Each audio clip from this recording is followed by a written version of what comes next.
conditioning dari teorinya Ivan Pavlov akan menjelaskan beberapa pengertian dari teori tersebut. Dan kami terdiri dari saya Sabrina Nurhamidiani, saya Kamala Buncaya, saya Andi Delana, saya Julia Rahmayadi, Saya Ahmad Romi, Saya Rizky. Ivan Petrovich Pavlov lahir di Rusia pada tanggal 18 September tahun 1849 dan wafat pada tanggal 7 Februari 1936. Ayahnya adalah seorang pendeta yang berkeinginan agar Pavlov menjadi seorang pendeta. Akan tetapi karena merasa tidak cocok, ia memilih belajar kedokteran dan menempuh di bidang fisiologi. Tentang eksperimennya, di laboratorium pada seekor anjing, beliau melakukan operasi kecil pada bagian pipi sehingga kelenjar air liur dapat terlihat di bagian kulit luarnya.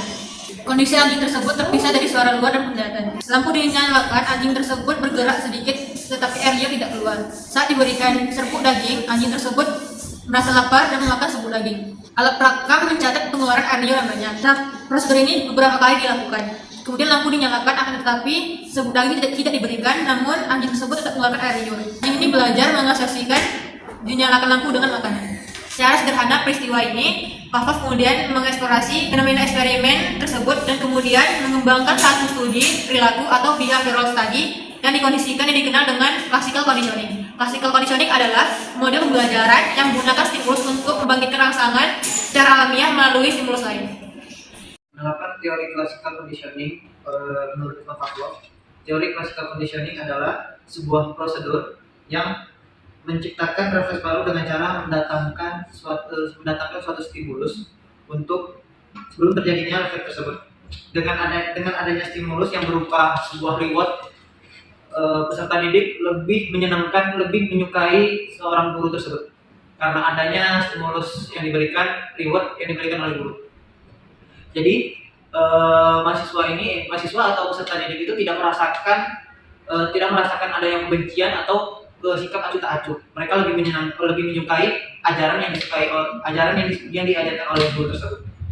Di dalam classical conditioning terdapat juga prinsip-prinsip yang terkait dengan classical conditioning, yaitu adalah penguasaan atau akuisisi, yaitu adalah penguasaan atau bagaimana cara organisme mempelajari suatu respon atau respon baru berlaku beberapa tingkatan. Semakin sering organisme mencoba, maka lebih kuat pula penguasaan yang akan berlaku. Nah, selanjutnya ada stimulus critical conditioning. Yang pertama ada generalisasi.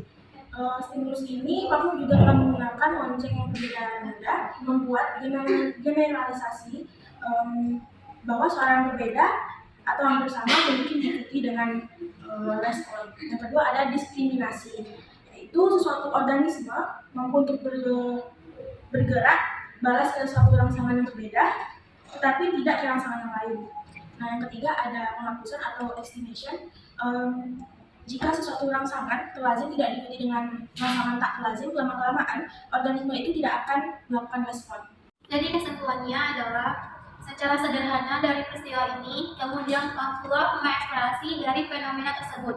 Kemudian ia mengembangkan menjadi satu studi perilaku yang kita kenal dengan behavioral study yang dikenal dengan teori classical conditioning yang lebih dikenal dengan teori stimulus atau respon.